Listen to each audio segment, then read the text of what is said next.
महाराष्ट्राच्या रणरागिणी पर्यावरण मंत्री पंकजाताई मुंडे ताई यांना विनंती करतो की त्यांनी इथं संबोधन करावं.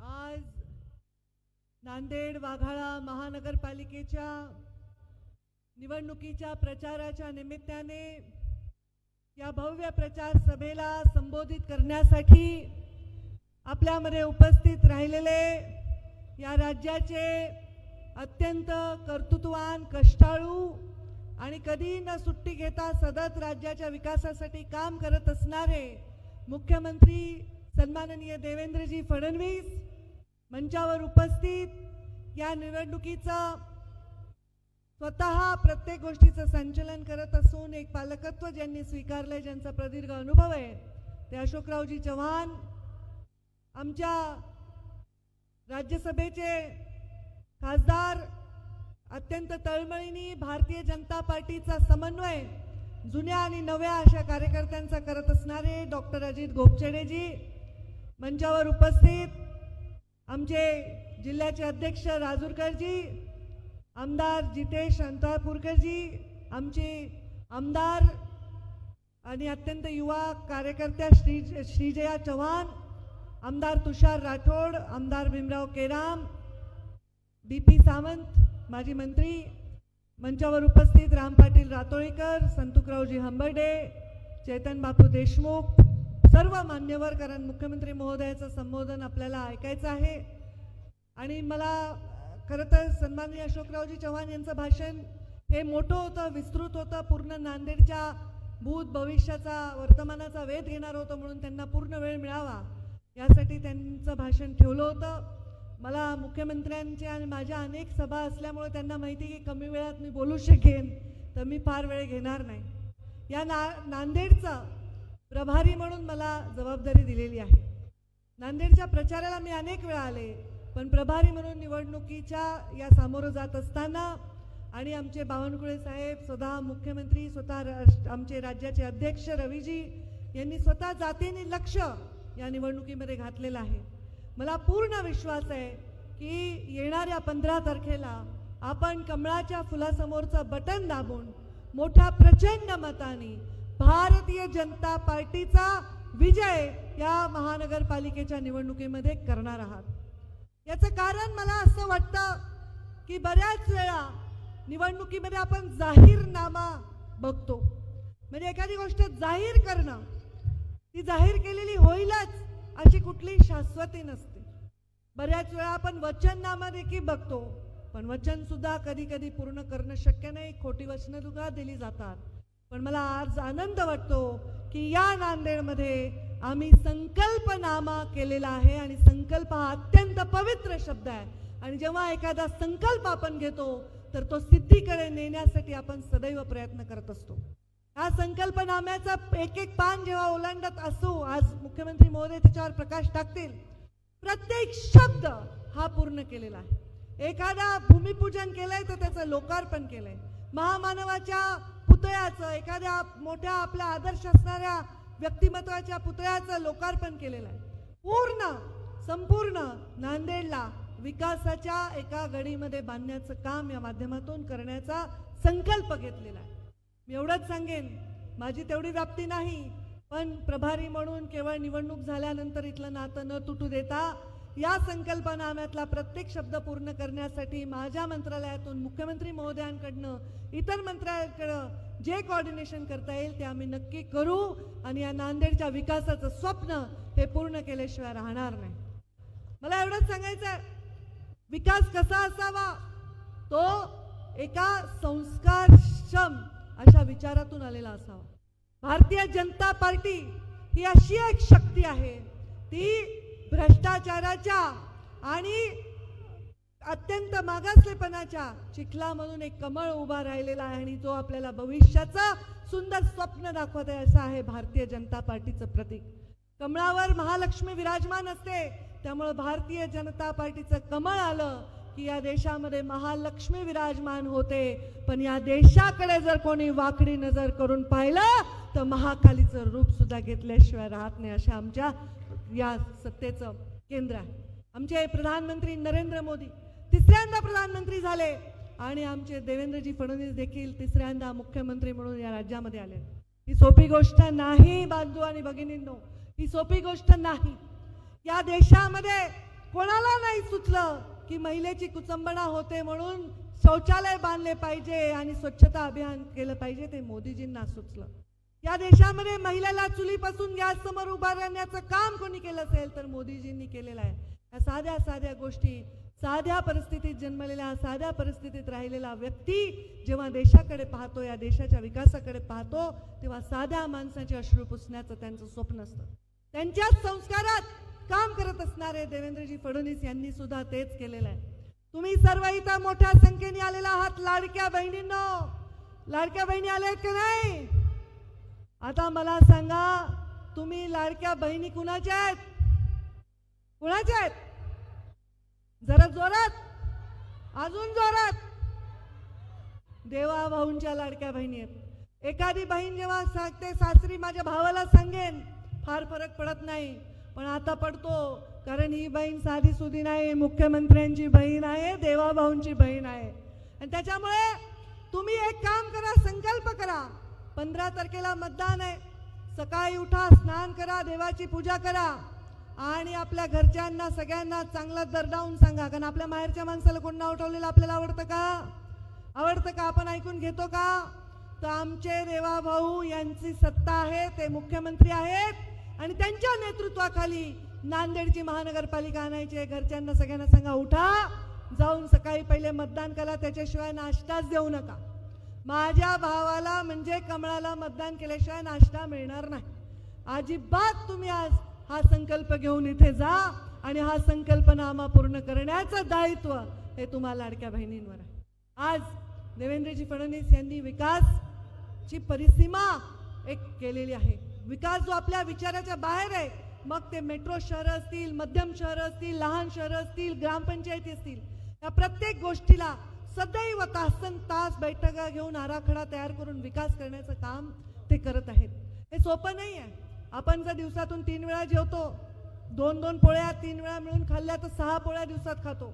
आता मला सांगा, जर कोणी ठरवलं नाही मी 6 पोळ्या एकाच वेळी खातो, जर आपण महिन्याच्या 180 पोळ्या एकाच वेळी खातो तर भागेल का? नाही भागणार. तसंच विकासाचं आहे. एकदाच रस्ता दिला, एकदाच ब्रिज दिला, एकदाच आपण संकल्प केला, एकदाच बचत गट दिला, एकदाच लाडकी बहीण दिली तर भागणार आहे का? नाही भागणार आहे. एकदाच जलयुक्त शिवार केलं, एकदाच मुख्यमंत्री ग्राम सडक योजना केली, एकदाच सामान्य माणसाच्या हितासाठी शेतकरी सन्मान योजना केली, रेल्वे केल्या, वंदे भारत केलं, भागणार आहे का? नाही भागणार आहे. हे एकदा करून भागणार नाही. ह्याचं सातत्य ठेवणं हे महत्वाचं आहे. आणि हे सातत्य ठेवायचं असेल तर प्रामाणिक, प्रयत्नशील आणि अत्यंत कष्टाळू व्यक्तीच्या हातामध्ये हे नेतृत्व देणं आणि सातत्याने ठेवणं हे महत्वाचं आहे. आणि ते नेतृत्व आपल्याला देशात प्रधानमंत्री मोदीजी आणि राज्यात देवेंद्रजींच्या रूपाने लाभलेलं आहे. आणि आपल्या या नांदेडमध्ये त्याच विकासाची गंगा आणायची असेल तर आपण सर्वांनी त्यांच्या पाठीमागे आपल्या आशीर्वादाची शक्ती उभी करा. मी पर्यावरण मंत्री आहे, फार काही बोलणार नाही, पण देवेंद्रजीचा आग्रह आहे, वेस्ट टू एनर्जी करा, कचऱ्यापासून ऊर्जा निर्माण करा, म्हणजे आपले शहर स्वयंपूर्ण होतील. नद्यांचं पुनर्जीवन करा, म्हणजे आपले स्वच्छ आणि सुंदर जल आपण प्रत्येकाच्या घरापर्यंत देऊ शकू. तर एक पर्यावरण मंत्री म्हणून त्यांच्या मार्गदर्शनाखाली नांदेडच्या या 2 विषयाला स्वतः जातीने लक्ष घालून पूर्ण करण्याचा संकल्प हा नक्कीच आम्ही या संकल्पनाच्या माध्यमातून घेऊ. आणि ग्रामीण भागामध्ये उद्योजक बनवून प्रत्येक तरुणाला जीन पॅन्ट आणि टी-शर्ट घातलेला तरुण सुद्धा ग्रामीण भागाचा शेती आणि उद्योजक बनून आपला एक स्वतःचं जीवन मोठं करू शकतो, अशा प्रकारचं काम या माध्यमातून करू. एवढं या निमित्ताने सांगते. नांदेडच्या सर्वांगीण विकासासाठी देवेंद्रजी फडणवीस यांच्या नेतृत्वावर विश्वास ठेवून आपण येणाऱ्या 15 तारखेला महालक्ष्मी ज्याच्यावर विराजमान आहे, ज्याच्या येण्याने सुजलाम सुफलाम हा देश होऊ शकतो, अशा आमच्या कमळाच्या फुलासमोरचं बटन दाबा, एवढी विनंती करते आणि माझ्या वाणीला विराम देते. धन्यवाद. जय हिंद, जय महाराष्ट्र.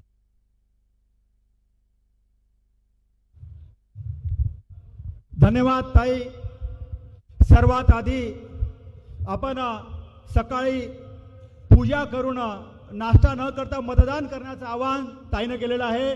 खरंच नांदेडमध्ये भारतीय जनता पार्टीचा महापौर बनवण्यासाठी आपल्याला जास्तीत जास्त मोठ्या संख्येने मतदानाचा टक्का आपल्याला वाढवण्यासाठी ताईनं आग्रह केलेला आहे।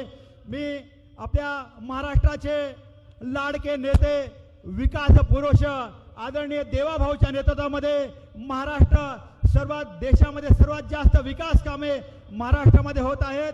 आपण पाहत आहोत की आज महाराष्ट्रामध्ये रस्ते असो किंवा अजून लाडकी बहिणी ही योजना आदरणीय देवाभाऊंच्या यांच्या नेतृत्वामध्ये सुरू झाली आणि मोठ्या संख्येने आज इथं बहिणी देवाभाऊची लाडकी बहिणी इथं उपस्थित आहेत। यानंतर आपल्याला आदरणीय देवाभाऊ आपल्याला मार्गदर्शन करणार आहेत। याआधी मी आपल्याला नारे देण्यासाठी विनंती करतो, दोन्ही हात वर करून आपल्याला देवाभाऊला इथं स्वागत करायचं आहे। बोलो बोलो भारत माता की वंदे वंदे भारतीय जनता पार्टी का भारतीय जनता पार्टीचा मी इथे एक सांगू इच्छितो, सत्ता येते जाते पण ठसा राहतो कामाचा, विचारांची प्रामाणिक तो नेता देवभाऊ नावाचा आदरणीय देवाभाऊ। भारत माता की, भारत माता की, छत्रपती शिवाजी महाराज की, धर्मवीर छत्रपती संभाजी महाराज की, जय भवानी, जय भवानी, जय जय जय जय जय भवानी, जय जय जय जय जय शिवाजी। हिंदवी स्वराज्याचे सरसंस्थापक छत्रपती शिवरायांना मानाचा मुजरा करतो। भारतीय राज्यघटनेचे शिल्पकार भारतरत्न डॉक्टर बाबासाहेब आंबेडकर यांना मानवंदना अर्पित करतो। आणि आज नांदेड वाघाळा शहर महानगरपालिकेच्या निवडणूक प्रचार सभेमध्ये मंचावर उपस्थित राज्याच्या पर्यावरण मंत्री सौ पंकजाताई मुंडे आपल्या नांदेड शहराचे सुपुत्र आणि आज जो काही नांदेडचा विकास आपल्याला पाहायला मिळतो तो ज्यांच्यामुळे नांदेडकरांनी बघितला ते महाराष्ट्राचे माजी मुख्यमंत्री आणि विद्यमान खासदार सन्माननीय अशोकराव चव्हाण साहेब, आपले दुसरे खासदार डॉक्टर अजितजी गोपछडे, माजी मंत्री डीपी सावंतजी, आमदार तुषार राठोडजी, भीमराव केरामजी, राजेश पवारजी, या ठिकाणी उपस्थित जितेश अंतापूरकरजी, आमदार श्रीजयाताई चव्हाण, राम पाटील रातोळीकर, महानगराध्यक्ष अमरनाथ राजूरकर, डॉक्टर संतोकराव हंबर्डे, बाळासाहेब पांडे, दिलीपजी कंदकुर्ते, चैतन्य बापू देशमुख, किशोर देशमुख, प्रवीण साले, एकनाथ पवार, नरेंद्र चव्हाण, मारुतराव कवळे, भगवान दंडवे, प्रेरणा कोटंबार, विश्रांतीताई सदम, या ठिकाणी मंचावर उपस्थित सर्व मान्यवर मोठ्या संख्येने या ठिकाणी उपस्थित असलेल्या माझ्या सर्व लाडक्या बहिणी आणि तितक्याच लाडक्या भावांनो, आज मला अतिशय आनंद आहे की नांदेडमध्ये महानगरपालिकेच्या प्रचाराच्या निमित्ताने या ठिकाणी मी आलो आहे। खरं तर मला या ठिकाणी सभा घेण्याची आवश्यकता नव्हती। अशोकरावांसारखं नेतृत्व नांदेडमध्ये आहे, पंकजाताई आपल्या इन्चार्ज आहेत, युवा खासदार गोपछडे जी आहेत, सगळे आमदार या ठिकाणी आहेत। पण मी एक ठरवलं, या निमित्ताने नांदेडच्या जनतेचं दर्शन मला घेता येईल म्हणून खऱ्या अर्थानं या ठिकाणी मी आलोय। खरं म्हणजे अरे लाडक्या बहिणी ज्याच्या पाठीशी आहे तो आगेच बढ़णार आहे, तो मागे जाऊच शकत नाही। नंदीग्राम नंदराजाचं नांदेड, गोदावरीच्या कुशीत वसलेलं नांदेड, गोदावरीची कृपा आणि काळेश्वराचा आशीर्वाद लाभलेलं नांदेड, गुरु गोविंद सिंगांचा पदस्पर्श झाल्यामुळे पावन झालेलं नांदेड, स्वामी रामानंद तीर्थांची भूमी नांदेड, अशा या नांदेडला वंदन करण्याची संधी मी का सोडावी आणि म्हणून या ठिकाणी मी आलो. तसंही आता पुन्हा हिंद की चादर गुरु तेग बहादूरजी यांच्या निमित्ताने पुन्हा 25 तारखेला मी नांदेडला येणार आहे. पण आज खऱ्या अर्थानं ज्यावेळी ही सभा मी पाहतोय, इथली संख्या मी पाहतोय, माझ्या मनामध्ये कुठलीही शंका उरलेली नाही. 16 तारखेला नांदेडचा महापौर हा भाजपचाच असणार आहे. बंधू भगिनींनो, आता नुकत्याच झालेल्या नगरपालिकेच्या निवडणुकीतही 3 नगराध्यक्ष आणि जवळपास 100 नगरसेवक हे भाजप आणि भाजप आघाडीचे आपण निवडून दिले आहेत. आणि आता तर नांदेड करता विकसित नांदेडचा संकल्पनामा हा भारतीय जनता पक्षाने तयार केलाय. मी तुम्हाला सांगायला आलोय, या संकल्पनाम्याच्या पाठीशी हा देवाभाऊ पूर्ण ताकदीने उभा आहे आणि हा संकल्पनामा पूर्ण केल्याशिवाय आता आम्ही थांबणार नाही.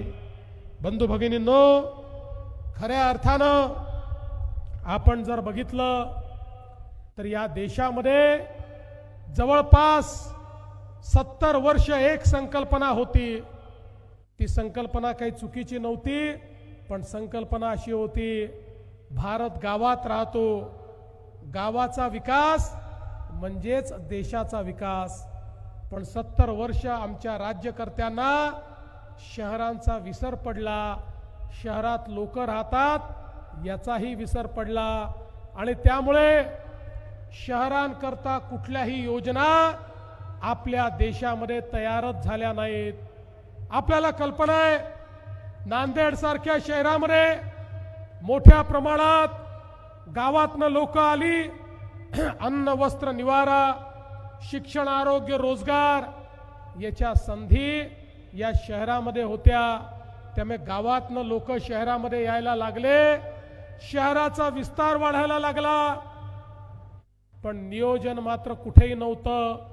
शहरामध्ये लोक येत होती, राहायला जागा नव्हती, झोपडपट्ट्या तयार झाल्या, अतिक्रमण झाली, ज्याला जिथे जागा मिळेल तिथे लोक वसू लागले, लोकसंख्या वाढली, पिण्याच्या पाण्याच्या समस्या तयार झाल्या, लोकसंख्या वाढली, घनकचऱ्याच्या समस्या तयार झाल्या, लोकसंख्या वाढली, त्या ठिकाणी गटारीच्या समस्या तयार झाल्या, नालीतनं घाण पाणी सांडपाणी वाहू लागलं. आपलंच गटारीचं पाणी आपल्याच विहिरींमध्ये, आपल्याच तलावांमध्ये, आपल्याच नदी नाल्यांमध्ये जाऊ लागलं. एकीकडे डास वास असं साम्राज्य पाहायला मिळालं आणि दुसरीकडे पाण्याचे स्रोत देखील प्रदूषित होऊ लागले. देशभरामध्ये शहरांची परिस्थिती कमी अधिक प्रमाणात अशीच आपल्याला पाहायला मिळाली.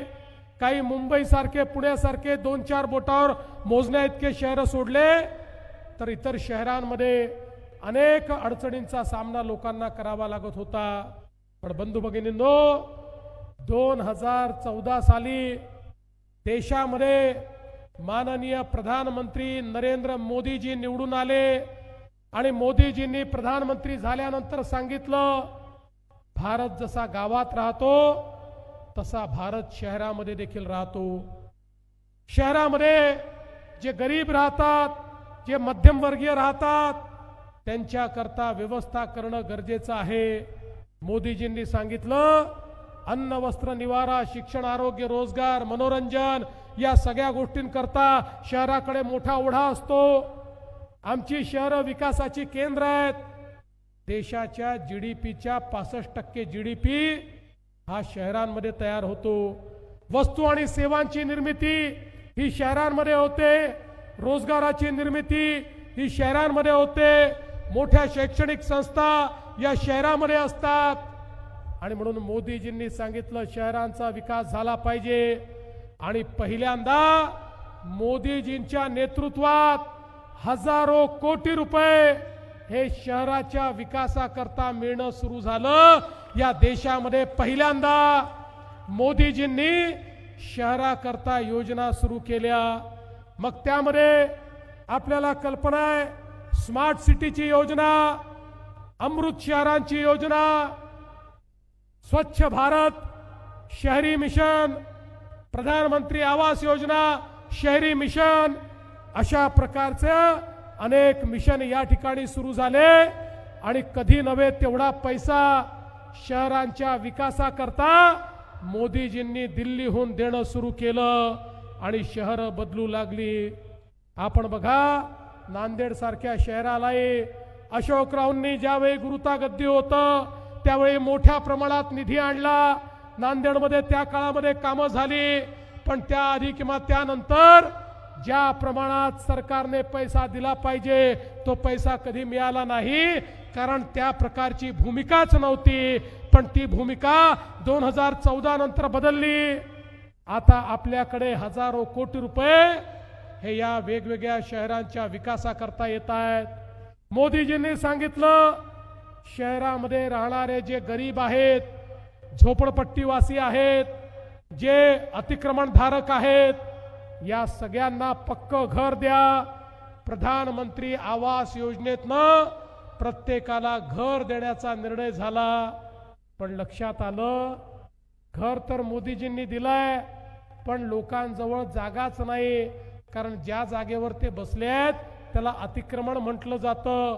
त्याच्या मालकी हक्काचा पट्टा नसल्यामुळे मोदीजींनी घराकरता पैसे दिले तरी देखील घर बांधता येत नाही. हे लक्षात घेतलं आणि आम्ही 2च महिन्यापूर्वी महाराष्ट्राच्या मंत्रिमंडळात निर्णय केला. आमचा गरीब झोपडपट्टी धारक, अतिक्रमण धारक हा ज्या ठिकाणी बसलेला आहे त्याच ठिकाणी त्याला मालकी हक्काचा पट्टा हा आम्ही त्या ठिकाणी देणार आहोत. आणि केवळ मालकी हक्काचा पट्टा देऊन थांबणार नाही. ज्याचं पक्कं घर नाही, जो कच्च्या घरात राहतो त्याला पक्कं घर बांधायला पैसे देखील आम्ही देणार आहोत. जो बेघर आहे त्याला पक्कं घर बांधायला आम्ही पैसे देणार आहोत. आणि म्हणून बंधू भगिनींनो, ही महानगरपालिका तुमच्या आशीर्वादाने निवडून येणार आहे. आपला महापौर बसणार आहे. मी अशोकराव तुम्हाला या ठिकाणी आजच सांगतो, पहिल्या टप्प्यामध्ये सगळे अतिक्रमण नियमित करून घ्या आणि त्यानंतर तुम्ही जेवढी घरं मागाल तेवढी घरं या नांदेड शहराला मोदीजींच्या योजनेतनं आम्ही देऊ. नांदेडमध्ये एकही जण झोपडीमध्ये कच्च्या घरात राहणारा आपल्याला शिल्लक ठेवायचा नाही. प्रत्येकाला आपल्याला पक्कं घर द्यायचं आहे. आणि त्यासोबत इनाम जमिनी, देवस्थान जमिनी, मदत मास, खिदमत मास अशा अनेक जमिनींवर या नांदेडमध्ये आणि मराठवाड्यामध्ये लोक बसलेले आहेत. वर्षानुवर्ष त्यांनाही जमिनीचा हक्क मिळाला नाही. पण मुख्यमंत्री झाल्यानंतर मी निर्णय केला काही झालं तरी हा हक्क त्यांना मिळायला पाहिजे. आणि आपण त्या संदर्भात कायदा तयार केला. तो कायदा मंजूर केला. पुढच्या काळामध्ये या ठिकाणी इनाम जमिनीवर, खिदमत मास, मदत मास जमिनीवर जे लोक बसलेले आहेत त्यांनाही त्यांच्या जमिनीचा PR कार्ड आणि मालकी हक्काचा पट्टा हा राज्य सरकारच्या माध्यमातून देण्याचा निर्णय आपण या ठिकाणी घेतलेला आहे. आज आपण बघा मोठ्या प्रमाणात कामं चालली आहेत. भूमिगत गटार योजनेचं 351 कोटीचं काम आहे. जलशुद्धीकरण आणि पंपिंगचं मिळून 528 कोटीचं काम आहे. ही सगळी कामं का होऊ शकतायत? नांदेड शहरामध्ये ही कामं आपण का करू शकतोय? कारण मोदीजींनी पैसे दिले आहेत. मोदीजींनी सांगितलं आता हे घाण पाणी, सांडपाणी भुयारी गटारातनं STP मध्ये गेलं पाहिजे. STP मध्ये त्या पाण्यावर प्रक्रिया झाली पाहिजे. त्यातला मैला बाजूला होऊन त्यातनं खताची निर्मिती झाली पाहिजे आणि स्वच्छ पाणीच केवळ आपल्या नदीमध्ये, नाल्यामध्ये सोडलं गेलं पाहिजे. त्याकडे आता नांदेडनी वाटचाल केली आहे. मोदीजींच्या नेतृत्वात पाणी पुरवठा योजनेकरता 168 कोटी रुपये आपल्याला मिळाले आहेत. घनकचऱ्याच्या निर्मूलनाकरता देखील आता मोठ्या प्रमाणात आपण काम सुरू केलं आहे. पूर्वी जो कचरा आपल्याला आपल्यावर बर्डन वाटायचा, आता तो कचरा आपली संपत्ती झालाय. आता कचऱ्यापासनं आपण कोळशाचे पॅलेट तयार करतोय, कचऱ्यापासनं खतांची निर्मिती करतोय, याच कचऱ्यापासून आता वीज निर्मिती होते आहे. पुढच्या काळामध्ये नांदेडमध्ये 1 किलो कचरा देखील आम्ही त्या ठिकाणी डंप करणार नाही. सगळ्या कचऱ्यावर प्रक्रिया करून एक स्वच्छ नांदेड शहर हे आम्ही तयार केल्याशिवाय या ठिकाणी राहणार नाही. आज मोठ्या प्रमाणात नांदेडमध्ये रस्त्यांकरता आपण पैसे देतो. नांदेडला या ठिकाणी अशोकरावांच्या नेतृत्वामध्ये नांदेड जालना परभणी जालना हा मार्ग आपण मंजूर केलाय. समृद्धी महामार्गाला नांदेडला जोडून 8 तासामध्ये नांदेडमधनं मुंबईपर्यंत पोहोचता आलं पाहिजे, हा आमचा प्रयत्न आहे. हा केवळ एक रस्ता नाही आहे. समृद्धी महामार्ग केल्यामुळे जालना आणि संभाजीनगर हे 2 इंडस्ट्रियल डिस्ट्रिक्ट झाले. मराठवाड्याचा सगळा उद्योग आता छत्रपती संभाजीनगर आणि जालन्यात आला. एकदा नांदेड पासनं तर जालन्यापर्यंत लिंक ही आम्ही समृद्धी महामार्गाला जोडली की तिसरं महत्वाचं उद्योगाचं केंद्र हे नांदेड होणार आहे. आणि या ठिकाणी मोठ्या प्रमाणात उद्योग येताना आपल्याला दिसतील. आज आपण बघा वेगवेगळ्या प्रकारची कामं या ठिकाणी आपण हातात घेतली आहे. नंदीग्राम मार्केटमधलं पार्किंग असेल, सिडको भागात बगीचा आणि जलतरण तलाव असेल, किवळा येथे थीम पार्क असेल, सौर ऊर्जा प्रकल्प असेल, नाल्यांची कामं असतील, वेगवेगळ्या ठिकाणी कॉन्क्रिटीकरण, पुलाचं कॉन्क्रिटीकरण, अशी अनेक कामं आपण हातामध्ये घेतली आहेत. आणि त्यासोबत नांदेडमध्ये गोदावरी पर्यावरण दृष्ट्या त्याचं संवर्धन करण्याचं काम आपण हातामध्ये घेतलं आहे. आता तर आमच्या पंकजाताईंनी एक नदीचं मिशन हातामध्ये घेतलेलं आहे. आमची गोदावरी ही स्वच्छ व्हायली पाहिजे, ती अविरल व्हायली पाहिजे, याकरता एक मोठं मिशन हे आपण या निमित्ताने घेतो. बंधू भगिनींनो, मला या निमित्ताने सांगितलं पाहिजे, आपण आता या नांदेडमध्ये एक कर्करोगाचं रुग्णालय देखील तयार करतो. कॅन्सर करता आधुनिक अशा प्रकारची ट्रीटमेंट असली पाहिजे. 150 खाटांचं रुग्णालय हे नांदेडमध्ये आपण तयार करतो आणि त्यातनं मोठ्या प्रमाणात आपण या ठिकाणी लोकांना, रुग्णांना दिलासा देण्याचं काम करतो. नांदेडच्या रेल्वे खऱ्या अर्थानं नांदेड लातूर, नांदेड बिदर या 2 रेल्वे लाईनला मान्यता दिली. आम्ही राज्य सरकारच्या वतीनं सांगितलं त्याचे अर्धे पैसे हे राज्याचं सरकार देईल. आणि मी आपल्याला आश्वस्त करतो, कुठल्याही परिस्थितीमध्ये हे काम देखील आम्ही पूर्ण करून दाखवू. बंधू भगिनींनो, मला या निमित्ताने सांगायचं आहे, ही निवडणूक केवळ आम्ही एखादा महापौर बसावा याकरता पाहत नाही. आम्हाला दिसतंय ते नांदेड शहर जे खऱ्या अर्थानं मराठवाड्याचं प्रमुख शहर बनलेलं आहे, ते महाराष्ट्राचं प्रमुख शहर होऊ शकतं. ही नांदेडची ताकद आहे आणि म्हणून या नांदेडमध्ये विकास आपल्याला करायचा आहे. बंधू भगिनींनो, मी या निमित्ताने आमच्या लाडक्या बहिणींना देखील सांगू इच्छितो, लाडक्या बहिणींनो, ज्यावेळी विधानसभेच्या निवडणुकीमध्ये प्रचंड बहुमताने भारतीय जनता पार्टीचं महायुतीचं सरकार आलं, काही लोक म्हणायचे आता भाजपला 137 जागा मिळाल्या, आता भाजप पहिलं काम काय करेल, लाडकी बहीण योजना बंद करेल. झाली का बंद? 1 वर्षापेक्षा जास्त काळ गेला आणि लाडक्या बहिणींना सांगतो, जोपर्यंत तुमचा देवाभाऊ मुख्यमंत्री आहे, लाडकी बहीण योजना सुरूच राहील. पण अशोकराव, आता मी लाडक्या बहिणींना लाडकी बहीण ठेवू इच्छित नाही. इथे आपला महापौर बसणार आहे, त्या महापौराला पहिलं काम तुम्हाला द्यायचं आहे. माझ्या लाडक्या बहिणींना लखपती दीदी बनवायचं आहे.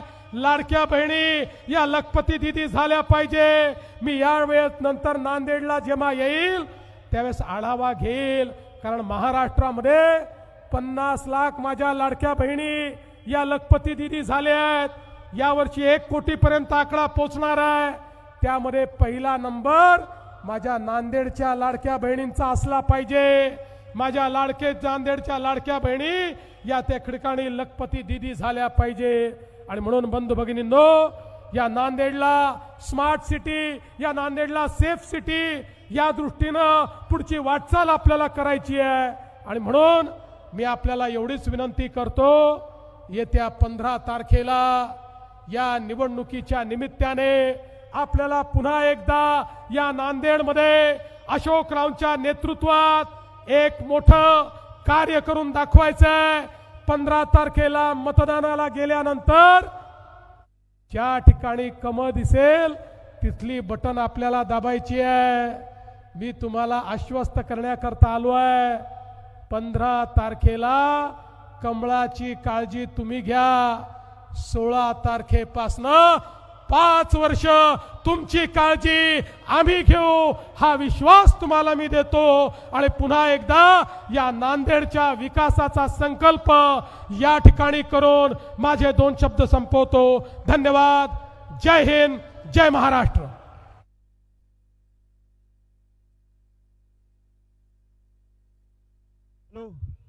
हॅलो, आदरणीय मुख्यमंत्री साहेबांनी 15 तारखेला आपण नांदेडमध्ये भारतीय जनता पार्टीचा महापौर करा